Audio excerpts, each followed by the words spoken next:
abahire banyuze Imana, amateka y'abahire banogeye Uhoraho. Iyo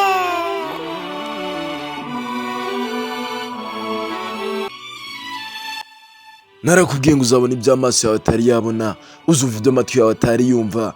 Ikiganiro abahire bacu ni abanogeye Imana uzakomeza kucyumva kuri Bikira Mariya nyina w'Imana Nyabitimbo. Ni umuhire mu ijuru, ni Imenagitero Ngabo y'Isonga, umwepiskopi n'umuhanga mu nyigisho za Kiliziya Mutagatifu Bazile.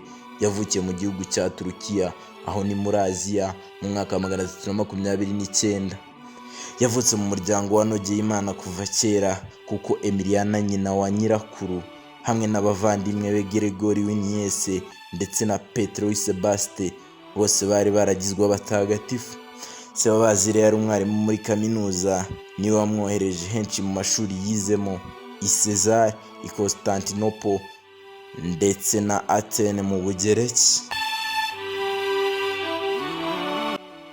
Bazile amaze kuzuza imyaka 28 y'amavuko nibwo yahawe isakaramentu rya batisimu. Nyuma yaho yagiye mu Misiri ndetse no muri Palestine, aba mu bihayimana b'abamonaki kugira ngo bamufashe kurushaho kugororokera Imana.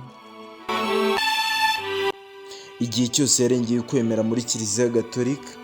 Umunsi umwe yigeze gutsinturana n'umwami Valens bajya impaka ku byerekeye kwigira umuntu kwa Jambo.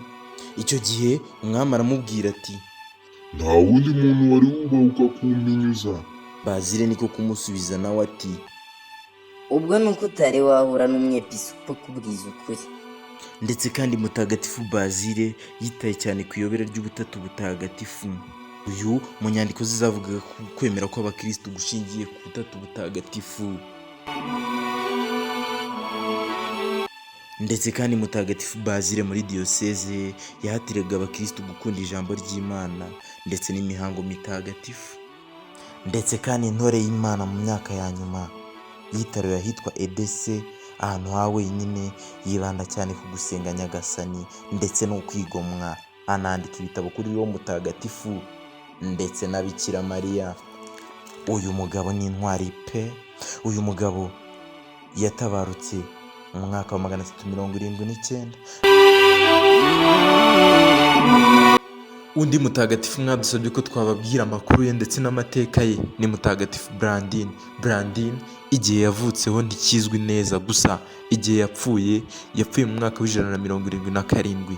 Brandine ari mu mubare w'abakristo 48 bahawe Imana ahitwa Rio, aha ni mu Bufaransa. Brandine akimara gufatwa babanje kumukubita cyane ndetse bageraho bananirwa bararekera. Uwo bakubitaga batyo bagira ngo ahakane ubukristo, ndetse kandi nyamara we yarakomeje. Uyu Brandine yarababwiye ati, ndi umukristo kandi kuri twe abemera Imana ntabwo duterwa ubwoba n'ibyababaza umubiri, reka da muribeshya. Nyuma bajya ku kibuga cy'imikino, bamuboha ku giti bashaka kumuteza inyamaswa ngo zimurye. Inyamaswa ziravuga ntishwi, Imana ikuriho ntacyo wakora. Uwo Imana iriho, uwo Imana yatoye, uwo yatunze agatoki nta wamuveba. Inyuma y'ibyo bamukuye aho bongera kumujyana mu buroko. Nubyumva neza yari yarafunzwe kenshi, maze buri munsi bakamuzana kuri icyo kibuga kumwereka uko bicurwa agashinyaguro abakristo bagenzi be. Ntabwo biba byoroshye kugira umuntu w'umukristo. Icyo gihe nabwo abereka ko bikoze ubusa, ko ntawe urwanya Imana. Arababwira nti, ntawe urwanya Imana koko, kandi Imana koko ntawe uyirwanya. Brandine yiswe nyuma y'abandi bose. Bamutegeje ikimasa kinini cyane bakirakaje, amaze icyo kimasa kiramukandagira kiramuvunagura, birangira kimwishe. Mbega agahinda, mbega akababaro. Bababarire kuko batazi icyo bakora. Undi mutagatifu maze igihe kirekire mudusaba ko twazabagezaho ni Mutagatifu Yustini. Mutagatifu Yustini igihe yavutseho ntikizwi, ariko yapfuye mu mwaka w'165. Yustini yamaze igihe kirekire mu mashuri, aho umwe mu bahanga bari bazwi mu gihe cye. Yari afite umutima uhugukiye kumenya Imana, kandi akaba umuntu ugira urugwiro ndetse kandi usabana muri bagenzi be. mbega umuntu mwiza, mbega umuntu ukunzwe, mbega umuntu utuje utekaniye Imana. Amashuri ye yose Mutagatifu Yusitini nawe yahise akora ishuri ryiza cyane ryo kwigishirizamo iyobokamana. Muri icyo gihe yanditse inzandiko ebyiri azoherereza abatware b'Abaromani batotezaga Kiliziya. Gusa nyuma y'ibyo ndetse no kubabazwa cyane, uyu Mutagatifu Yusitini bamushyikirije urukiko.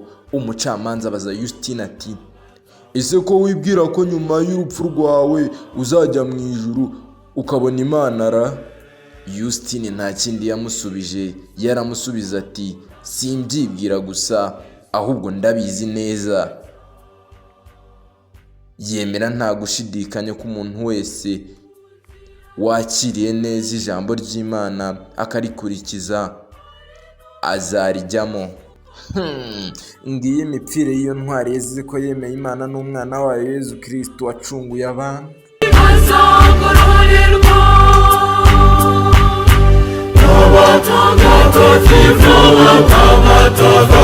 Gusa undi mutagatifu twababwira hakaba n'umuhire mu ijuru ni Mutagatifu Alex. Uyu Mutagatifu Alex igihe yavutseho ntikizwi, ariko igihe yapfuyeho kirazwi kuko yapfuye mu mwaka w'1622. Uyu Mutagatifu Alex umuhire yari umukatejiste mu Buyapani, akaba n'umunovisi mu muryango w'Abadominikani. Yatwitse yumva ku itariki ya 10 Nzeri, umunsi w'amahano yo kwica abantu i Nagasaki. Ibi tukibivuga abanyeshuri cyangwa se abandi bantu bize amateka barahita babyumva. Intambara ya Hiroshima ndetse ni Nagasaki. Uyu Mutagatifu Alex yashyizwe mu rwego rw'abahire mu mwaka w'1867. Iyi ntore y'Imana, intwari kabuhariwe, dukomeze kuyisabira ndetse natwe dusabira. Aya mazina ni amazina meza cyane dukwiye kwita abana bacu, ndetse kandi tukabatoza kuba bakemera bakazira Yezu Kristo n'umwana we, ibi bakabipfira bagakomeza kurwanya intambara zitandukanye mu buzima kugeza bazitsinda.